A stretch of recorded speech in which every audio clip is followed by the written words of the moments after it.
And video game players competed so hard and with grace and sportsmanship.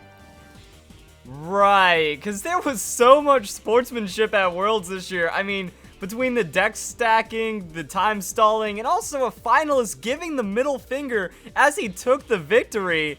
This was just one of the greatest, most sporting years of Worlds I have seen yet. But yeah, this one blows my mind when we see out of Jonathan Evans. Wow. That actually happened on stream in front of tens of thousands of people and little kids in the audience. Jonathan Evans, he eventually makes it to the finals and then throws out the middle finger for everyone to see, and no one caught it. He's given the "aw shucks" kind of smile to the crowd. The judge is looking down at the game, make sure nothing fishy is happening in the game, I guess, and then he goes and displays his middle finger to everyone for no reason. Like, I don't understand why when you just punch the critical hit into the Xerneas, you just go and, yep, that's it. There we go. That's what you deserve. That I don't understand. Is it just me? Or was this year, or was like the magic in Pokemon just not there when it comes to competitive scene? Now, don't get me wrong. I love Pokemon more than anything, which is why I make these videos. If you enjoy something and you love something, you have to be able to criticize. You can't be like, everything's perfect and fine and this is just absolutely wonderful. No, the most powerful dedication and the most powerful passion comes in finding flaws where there is, I believe, very legitimate flaws. I mean, you can look at the comments on this video all day, and there is an overwhelming amount of people that are just saying that it looks sketchy. There's people that have cheated in the past and admitted to it that say that this is like a very similar technique that they have done. I mean, all you have to do is look at it. It's just false shuffle after false shuffle. It really goes without explanation right there. But also then the timer stalling, you know, that's the face of someone that is playing with against someone with extreme sportsmanship. As absolutely wonderful right there. And I don't even know, that goes without words. But is it just me, or has it been different? I don't even know what to say, guys. It's been a very surreal experience watching all of this unfold.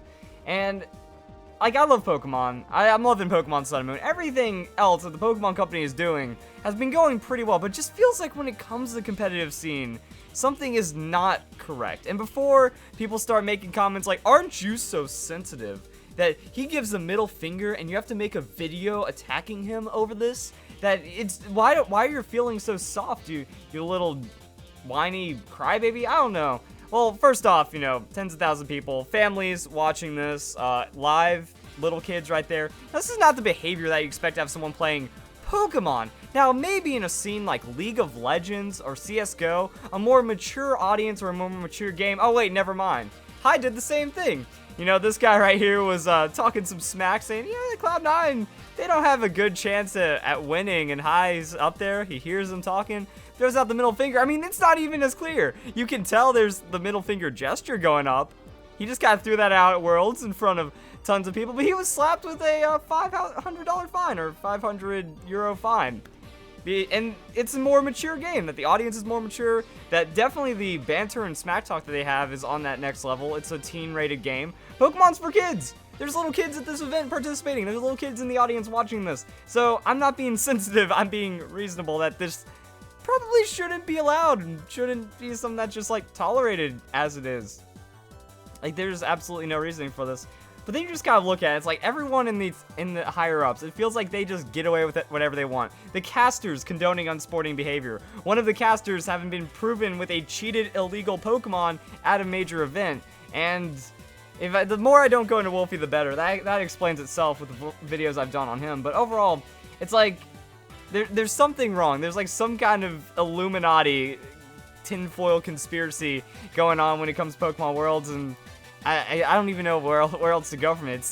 You can judge it for yourself. But also, this made me think. When I saw this, I was like, all right, so do the VGC players like have any rules to deal with? Because remember, these are the 2016 rules and stuff, and at the bottom it says something like removed VGC updated documents, remove VG examples and rulings. But I mean, where is the line drawn? Because this is under sportsmanship right here, that giving the middle finger, that's an offensive gesture, that's a very unsporting behavior, unsporting conduct. That would probably be major to severe. It depends, like use of slurs or insults. I think that counts as like an insult or some kind of gesture like that. Use of profanity or physical threats to event staff. Well, that wasn't a threat to the staff, but at the very least, that is a major unsporting offense. But then, like, okay, where do we draw the line? When is, like, player behavior and in-game behavior separated? Because what I did was I found the 2015 rules. So I've had these saved on my hard drive for quite some time, just because I've pulled them up before. But in 2015 rules, you know, there's nothing about VG. Like, I can hit Control F, I can look for VGC, and there's nothing there. Like, I already have it typed in VGC. Video game, like, I don't even think video game has anything. So, it's not there, but at the same time, like, the unsporting conduct probably belongs to be in this, especially if it's a penalty guideline. It's not like VGC players are completely removed from this, that this should still apply to them. And again, like, I don't understand why it says removed VG examples when there were no VG examples to begin with. Like, it feels like there's just some kind of crazy conspiracy thing. As more higher up players, and even the casters, you know, this is Aaron Zhang and Ray Rizzo. These were major level competitors last year or years ago before they started going over to the casting side of things. And it's all of their friends, you know, they cheer on for Wolfe, they cheer on for all these other people, and they are okay with the time stalling because they consider a win condition, and they have done this for many years now.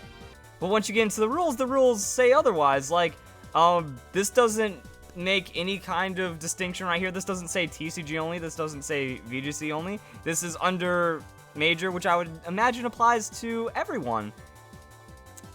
That's, yeah, and then even in, like I already showed in my last video, it's under the spirit of the game. That, like, I think something about the beginning of the rule set, it talks about, like, the reason why this exists. The reason why this exists is all about, yeah, Pokemon organized play protocols and procedures are intended to foster the spirit of friendly competition. So the whole, like, spirit of the game thing exists. That's why this is here, because you don't want to even break Rule 1 of Pokemon, which is in the general event guidelines, which isn't specific to TCG or VGC. So, like, I don't understand how these guys get away with it. I really don't know what's happening in competitive Pokemon. It's like, is the Pokemon Company scared? Is there just too much influence from, like, the Nugget Bridge and VGC people? This is what I mean, which it just feels like the magic was gone, because I had Worlds aspirations back in the day. I consider myself a very strong battler. I actually beat the person that won the first VG Showdown Worlds. I ended up battling him online, and I actually took a victory off of him, which was pretty cool back in the day. But at the same time, it's like, I didn't have the money, I couldn't make it out to events, I had life and other things to worry about. So, like, after that, you know, I saw the scene getting worse and worse, so then my passion died down, I peaked, I went into, like, working 70 hours a week and other things like that. And then when I look back into the scene a little deeper, it's almost corrupt, it's almost strange, and, like, the Pokemon Company, you know, it's a kid's game, so they have to make it look like the best. And that's why I feel like every PR move is, like, cover up everything, but they never admit anything. At least with, like, Riot and something like that, there's a statement that comes out under the cover, or at least, you know, it's not like they broadcast it to every outlet and something, but the statement is known whenever there's a punishment or something. I mean, it even feels like Pokemon covered up when those people that won Nationals started literally throwing their crap into, like, the hotel. Like, someone in the, was it Spain or UK? Someone in the Europe Nationals, you know, they ended up winning, and they decided that the best way to celebrate the victory was to defecate on everything and then have that stripped away. But there was, like, no really official thing. It was eventually a news thing, and you end up finding out about it through the inside. So there's a lot of really bad stuff that happens when it comes to competitive Pokemon, but it seems to be ignored for who knows what reason, and all these changes are done silently and not even enforced to begin with. Okay, unsporting play wasn't enforced to begin with, so you change it just to make sure it's not even in the rules anymore. I do not understand, guys. Well, that's what we're dealing with right here, guys.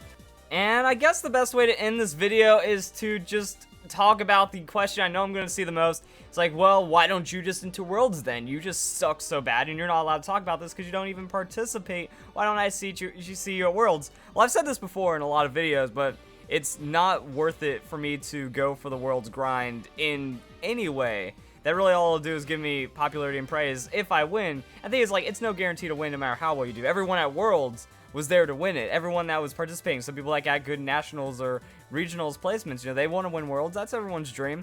but they didn't win. That doesn't make them bad. Like, and no matter what, I'm gonna lose. Like, I don't mean like lose worlds, but it's like a lose-lose situation that if I dump in all the time, all the energy, all the effort, all the money that I'm losing on my business, because like it's just way better for me to stay here and make videos and run the business, because YouTube is my business. I mean, the year's been so crazy. I bought a house this year. I've moved like 3 times in the last 2 years. I've been bouncing around stuff, and then I've also been working on YouTube, and making VGC videos gets me less views than if I was doing other videos. So I would hurt my channel for a chance to make less money and to make like less support and stuff like that. Like, it's not worth it for me to do that. And it also doesn't mean I'm not qualified to do this at all. That I've been a part of the Pokemon community for a very long time. I understand the scene just about as well as anyone, and I understand the rules and everything as well. So it's more like a journalistic approach from my standpoint.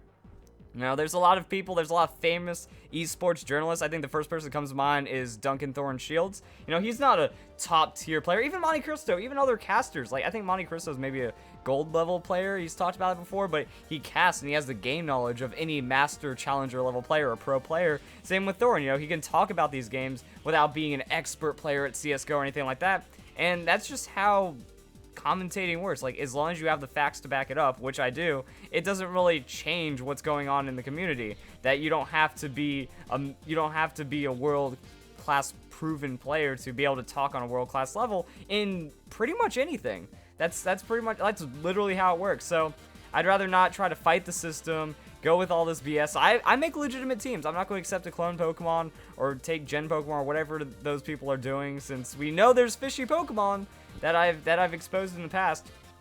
So the effort does not pay off at all. I don't want to have to go to premier events and regionals and then fly to another regionals to maybe get enough points to go to worlds to maybe not even win. I mean, it's not like the guy that got second or third or fourth, or even the guy that got 32nd at worlds this year. Anyone that qualified to worlds is a bad player because they didn't win. But if I don't get first, I'd be like the worst player ever or something.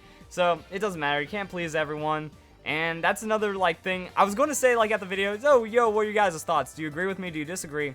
But going on like the comments I've seen from the sportsmanship video, the cheating video, and everything like that, like, I know a lot of people agree with me. They're just like, Pokemon just isn't the same. All of my friends and stuff. So really, it's just like the two factions and whatnot. Unfortunately, competitive Pokemon, it's not in a good place. And I guess I'm going to end the video there. So if you guys enjoyed the video, hope you all have a nice day. Thank you very much for watching.